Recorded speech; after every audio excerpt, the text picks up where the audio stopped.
سجدہ اتنی بڑی قوت ہے، ہزاروں ایٹم بمبوں کے اندر وہ قوت نہیں ہے جو سجدے کے اندر طاقت رکھ رہی ہے۔ آج دنیا سے ہم ڈر رہے ہیں اس لیے کہ ہمارے سجدے چھن گئے ہیں، ہمارے سجدوں کی آبرو چھن گئی ہے، ہمارے سجدوں میں وہ حرارت اور گرمی نہیں رہی، وہ رقت اور وہ نرمی نہیں رہی۔ بدر کا میدان ہے، 1000 کا لشکر جرار مقابلے میں ہے، اور وہ پورے لاؤ لشکر کے ساتھ ناز و تفاخر کے اندر مسلمانوں کو ملیا میٹ کر دینے کے جذبوں سے دانت پیس رہے ہیں کہ آج مسلمانوں کو کچا چبا دیں گے۔ مسلمانوں کے ساتھ پاس صرف 8 تلواریں اور ان کے بطن میں کھانے کے لیے کچھ نہیں۔ جس کھجور کو چوس کے روزہ رکھتے ہیں اسی کھجور کو چوس کے روزہ افطار کرتے ہیں۔ یہ حالت مسلمانوں کی، بدن پہ چتھڑے لگے ہوئے کپڑے ہیں، عجیب حالت ہے۔ پھر کون سا آسرا تھا جو مسلمانوں کے کام آیا؟ مصطفیٰ کریم نے مسجد عریش میں سجدے میں پیشانی جھکا دی۔ حضرت ابو بکر صدیق رضی اللہ تعالیٰ عنہ فرماتے ہیں میں حضور کے ساتھ تھا، ساری رات مصطفیٰ روتے رہے، آنکھوں میں آنسو ہیں، حضور کی چادر سر انور سے سرک کے حضور کے کندھوں پہ آ جاتی، پھر کندھوں سے پشت پہ آ جاتی، میں اٹھا کے حضور علیہ السلام کے سر پہ رکھتا اور کہتا حضور بس کرو۔ حضور بار بار روتے اور اللہ کی بارگاہ میں سجدے میں سر ڈال کر التجائیں کرتے۔ لفظ کیا تھے محبوب کی زبان پہ؟ آج تک ایسی ناز والی دعا کسی نے نہیں کی ہے جی جیسی دعا مصطفیٰ جان رحمت نے کی۔ مصطفیٰ کریم سجدے میں سر رکھا ہے اور کیا کہا؟ اللہم ان تہلک ہذہ العصابہ لم تعبد فی الارض ابدا۔ میرے مالک میں نہیں کہتا کہ ان لوگوں کو بچا لے، دیکھ میری زندگی کی کمائی یہی 313 ہے جو میں تیری چوکھٹ پہ لے کے حاضر ہو گیا ہوں۔ میری زندگی کا کل اثاثہ، میری زندگی کا کل سرمایہ کوہ ابو قبیس پہ کیے گئے درسوں کا نتیجہ، عکاظ کی منڈی کے اندر دیے گئے درسوں کا نتیجہ، اور ذی المجال کے میلے میں تیرے دین کی تبلیغ کا نتیجہ، طائف کے بازاروں میں پتھر کھا کھا کے جو تبلیغ کی اس کا نتیجہ، رستے میں گڑے، رستے میں بچتے ہوئے کانٹے، اور مکے کے بازاروں میں میرے بدن کے اوپر پڑتی ہوئی اوجریاں، میں نے پھر بھی تیرا کلمہ بلند کیا۔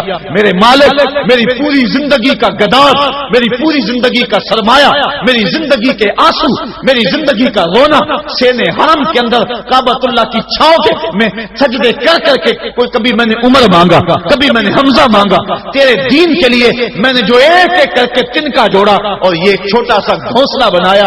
یہ گھونسلہ اب بجلیوں کی زد میں ہے، کفار کی بجلیاں اس گھونسلے کو جلا دینا چاہتی ہیں۔ میرے مالک میں یہ نہیں کہتا کہ میرا گھونسلہ اور میری یہ مٹھی بھر جماعت اور یہ چند میرے لوگ اور یہ میرا سرمایہ اور اثاثہ، میری پوری زندگی کی کمائی، میری جوانی کا سرمایہ جو میں نے تیرے سامنے لا کے رکھ دیا ہے، میں یہ نہیں کہتا ان کو بچا لے، لیکن میرے مالک اگر یہ نہ رہے تو قیامت تک پھر تجھے بھی خدا کوئی نہیں کہے گا۔ ان تہلک ہذہ العصابہ لم تعبد فی الارض ابدا، اگر یہ نہ رہے تو قیامت تک تیرے نام کے ڈنکے بجانے والے بھی دنیا پہ نہیں ہوں گے۔ یہ حضور نے اللہ کی بارگاہ میں دعا کی اور سجدے میں سر رکھا ہے۔ حضور علیہ السلام کی آنکھوں میں اشک جاری ہیں، سجدے سے قوت حاصل کی جا رہی ہے۔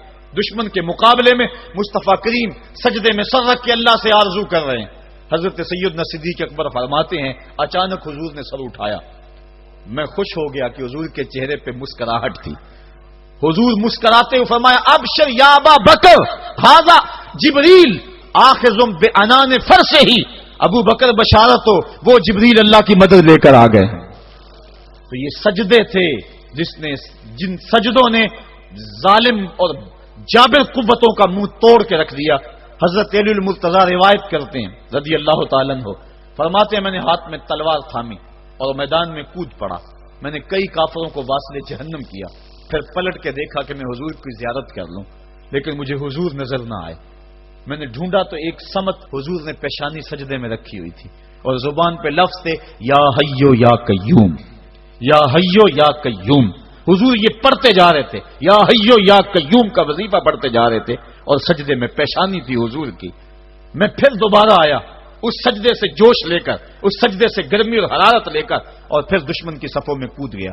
میں نے ایک کافر کو واصل جہنم کیا، پھر زیارت کے لیے واپس آیا، دیکھا تو پھر سجدے میں حضور نے سر رکھا ہوا ہے اور یہی کہہ رہے ہیں یا حیو یا قیوم، یا حیو یا قیوم، یا حیو یا قیوم برحمتک استغیث۔ یہ جملے حضور کی زبان پہ ہیں اور سجدے میں حضور کی پیشانی۔ میں پھر گیا، پھر آیا، کئی بار ایسا ہوا میں کافر کو قتل کرتا پھر آتا حضور کو سجدے میں دیکھتا. فرمایا پھر حضور نے تلوار تھامی اور مصطفیٰ کریم میدان جنگ میں کود پڑے. لوگ بڑھ چڑھ کے دشمنوں پہ حملہ کرتے تھے، لیکن جو سب سے آگے کافروں کی صفوں میں کود کے حملہ کر رہا تھا وہ آمنہ کا لال محمد مصطفیٰ صلی اللہ علیہ وسلم. تو سجدے سے وہ قوت ملتی ہے، سجدے سے وہ نور اور روشنی ملتی ہے کہ پورے زمانے میں اجالا کیا جا سکتا ہے.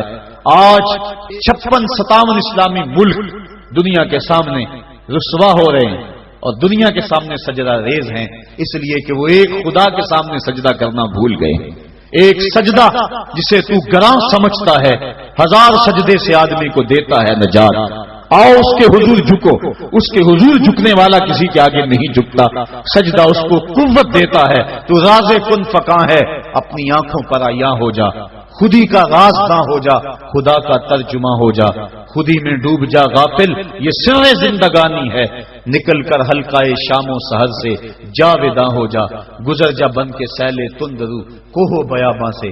گلستہ راہ میں آئے تو جوئے نغمہ کہاں ہو جا. مالک کے حضور جب بندہ عزت سے سر جھکا دیتا ہے اللہ کی رحمتیں بندے پہ